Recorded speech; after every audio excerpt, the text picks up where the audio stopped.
Hola mi gente, hoy les voy a contar una historia que los va a hacer reflexionar y ver la vida con otros ojos. Dicen por ahí los viejos sabios que la soberbia es como construir una torre muy alta pero sin cimientos.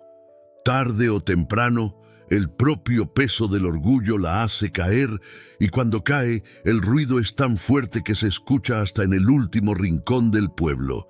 Y es que no hay edificio, por más lujo que tenga, que aguante cuando la base está podrida por la vanidad, la injusticia y el desprecio a los que sudan la gota gorda para llevar el pan a la mesa. Te voy a contar la historia de un hombre que pensaba que el mundo giraba solo porque él lo ordenaba. Un patrón poderoso de esos que creen que con billetes pueden comprar hasta el respeto de los hombres humildes. Pero también te voy a contar sobre un muchacho de manos duras, agrietadas por la cal, el algodón y el sol, pero con un corazón noble y sabio, que fue humillado solo por ser pobre. Escucha bien, porque esta historia te va a demostrar que Dios no se queda con nada de nadie y que la justicia, aunque a veces tarda y parece que se pierde en el camino, siempre llega y cobra con intereses. Esta es la historia de Mateo, el jornalero que fue tratado como un perro, pero que regresó para dar una lección que el pueblo nunca olvidaría. Esto sucedió hace muchos años, allá por los años 50, en un pueblo seco y olvidado, donde el sol cae a plomo y raja las piedras, donde el viento levanta polvaredas que se meten hasta en los ojos y resecan la garganta. En ese lugar vivía Mateo. Mateo era un campesino de los de antes, de esos muchachos que no necesitan relojes porque traen el tiempo en los ojos y la fuerza en el pulso. Tenía la piel curtida por el sol y unas manos que parecían de lija, llenas de grietas y callos que contaban la historia de 1000 surcos arados con honradez y sudor. Mateo vivía en una casita de adobe muy humilde, con techo de lámina vieja que sonaba como tambor cuando llovía, pero que él mismo mantenía firme para su madre viuda, doña Carmen. A pesar de su pobreza, Mateo tenía algo que muchos ricos envidiaban: dormía tranquilo. Se levantaba antes de que cantara el gallo, se tomaba su café negro sin azúcar y salía con su machete en el cinto, agradeciendo a Dios por un día más de fuerza para llevar el pan a la mesa. Pero al otro lado del pueblo, en la loma más alta donde el aire corría más fresco, vivía don Rogelio. Don Rogelio era el hombre más rico de la región, un patrón de esos que no caminan, sino que parece que levitan de puro orgullo. Había heredado tierras, ganado y un apellido que usaba como escudo para no ver la miseria de los demás. Vestía siempre con botas boleadas que brillaban como espejos, sombrero fino traído de la ciudad y una mirada que te hacía sentir pequeño como si fueras una mancha en su zapato. Don Rogelio tenía una hija, Elena, una muchacha de ojos grandes y bondadosos que, a diferencia de su padre, miraba a la gente con el corazón y no con el bolsillo. Mateo y Elena se conocían desde niños, pero fue en la juventud, entre los caminos polvorientos y los encuentros secretos junto al río, donde nació un amor limpio. «Algún día tendremos lo nuestro», le decía Mateo apretándole la mano con firmeza. Ella no pedía riquezas, solo pedía estar con él, pero sabía que su padre jamás permitiría que su única hija se mezclara con un simple jornalero de manos sucias. Un día, cansado de esconderse y movido por ese valor que solo da el amor verdadero, Mateo decidió hablar. Se puso su camisa más limpia, la única que no tenía remiendos visibles, se lustró las botas viejas y subió a la hacienda grande. El corazón le golpeaba en el pecho como un martillo sobre el yunque. Iba a pedir la mano de Elena, o al menos el permiso para cortejarla dignamente. No tenía dinero para ofrecer, pero tenía brazos fuertes, una voluntad de hierro y una promesa de trabajo eterno. Llegó a la casa grande, esa mansión que parecía vigilar al pueblo como un gigante de piedra. Don Rogelio estaba en el porche, sentado en su mecedora de caoba, fumando un puro y revisando las cuentas del ganado. Al ver a Mateo subir los escalones, ni siquiera se levantó. Lo miró por encima de los lentes, con ese desprecio que congela el alma y detiene el aliento. «¿Qué quieres, muchacho?», gritó el patrón con voz seca. «Si vienes por trabajo, ve con el capataz, no me molestes a mí con tonterías». Mateo se quitó el sombrero, lo apretó contra su pecho y habló con la verdad. «Patrón, no vengo por trabajo. Vengo a hablarle de su hija, de Elena. Nos queremos, señor. Sé que no tengo mucho ahora, pero tengo mis manos y mi palabra de hombre. Le juro que trabajaré hasta que se me acabe la vida para que no le falte nada. Quiero casarme con ella». El silencio que siguió fue terrible. Don Rogelio soltó una carcajada cruel, áspera, que rebotó en las paredes de la hacienda. Se levantó despacio y lo miró de arriba a abajo. «¿Tú?», dijo con burla. «¿Tú, un simple campesino que huele a tierra y a estiércol, te atreves a poner los ojos en mi hija? ¿Acaso el sol te secó el cerebro?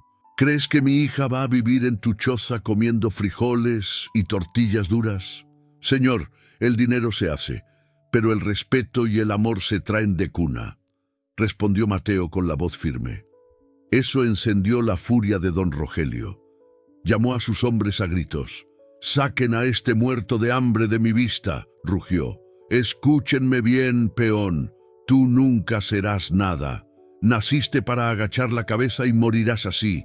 Lárgate, y si vuelves a pisar mis tierras, te echaré a los perros». La humillación fue pública. Los otros peones bajaron la mirada avergonzados. Elena lloraba en la ventana, tapándose la boca para no gritar. Mateo sintió una rabia caliente, pero no insultó. Se sacudió el polvo y miró al patrón a los ojos por última vez. «Está bien, patrón», dijo con una voz de acero. «Dios lo ve todo, patrón. Lo que mal empieza, mal acaba. Hoy me corre como a un animal, pero la vida es una rueda que no deja de girar. Guarde su orgullo, que un día el destino le va a cobrar la factura con intereses». Esa misma noche, Mateo empacó sus pocas cosas y se fue hacia el norte, cruzando la frontera con el miedo en los ojos, pero con una decisión de hierro. Pasaron 10 largos años. En Texas y California, Mateo trabajó como mula. Piscó algodón hasta que los dedos le sangraron, cargó rieles de tren bajo la lluvia y durmió en barracas respirando polvo y soledad. Pero él no gastaba en vicios. Cada centavo lo guardaba en una cajita de lata escondida bajo su catre. Aprendió que el éxito no empieza cuando tienes todo, sino cuando decides hacer algo con lo poco que hay en tus manos. Con inteligencia y fe, compró un terreno pedregoso que nadie quería, encontró agua y lo hizo florecer hasta que se volvió un hombre de negocios respetado. Mientras tanto, en el pueblo, la soberbia le pasó la cuenta a don Rogelio. Dicen que la avaricia rompe el saco. Una plaga feroz mató su ganado. Las sequías secaron sus pozos y malas inversiones se comieron su oro. Sus amigos de dinero le dieron la espalda en cuanto lo vieron caer. La hacienda El Mezquite, que antes era el orgullo de la región, ahora estaba en ruinas, con las cercas caídas y el techo goteando. Se anunció el remate de las tierras para pagar las deudas del viejo patrón. Don Rogelio, viejo y derrotado, estaba solo. El día de la subasta, el pueblo se reunió frente a la casa grande. Don Rogelio estaba sentado en una silla vieja, mirando al suelo con el sombrero en las manos, esperando que un extraño se quedara con su vida entera. De pronto, un automóvil negro, brillante y elegante, apareció levantando una nube de polvo. Bajó un hombre de traje impecable, botas finas y mirada segura. Nadie lo reconoció al principio. Caminó con paso de dueño, con esa presencia que da el haber vencido a la vida a base de esfuerzo. «Doy el doble por todo. dijo el hombre con una voz grave que no pedía permiso. Quiero la casa, las tierras, el ganado que queda y las deudas. Todo. Cuando el trato se cerró, el hombre firmó los papeles y luego se acercó a don Rogelio. Se quitó el sombrero lentamente. «Buenas tardes, don Rogelio», dijo con una sonrisa tranquila. El viejo patrón se quedó pálido. Sus ojos se abrieron con asombro al reconocer la voz que le sonaba a un pasado que quiso enterrar. «¿Mateo?», susurró con la voz quebrada. «¿Eres tú, el hijo de doña Carmen?» «El mismo», respondió Mateo, «el campesino que olía a tierra y estiércol, el que, según usted, nació para agachar la cabeza. Hoy, el dueño de este lugar soy yo». Don Rogelio bajó la cabeza esperando el golpe final, esperando que Mateo lo humillara delante de todos o que lo echara a la calle como él hizo una vez. Pero Mateo tenía el alma limpia y el corazón cimentado en la bondad. Se acercó al anciano, le tendió la mano y le ayudó a levantarse. «No tenga miedo», le dijo. «Yo no construyo con rencor, porque el rencor es como un mal cimiento que pudre la persona por dentro y tumba el alma. Usted se queda en esta casa. No lo voy a dejar sin techo, porque aunque usted me despreció, me obligó a buscar mi propio camino y a ser el hombre que soy hoy. Pero entienda una cosa, ya no es el patrón. Ahora trabajaremos juntos, pero con respeto. Y Elena siempre me esperó, y ahora nos casaremos, porque el amor verdadero no se mendiga y no necesita permiso del dinero». Don Rogelio lloró como un niño. Lloró de vergüenza y de gratitud. Entendió, ya viejo y arruinado, que la verdadera nobleza no se hereda con el apellido, se gana con el sudor, la humildad y el respeto a los demás. Mateo levantó la hacienda de nuevo, pagó salarios justos a los jornaleros y nunca volvió a mirar a nadie por encima del hombro.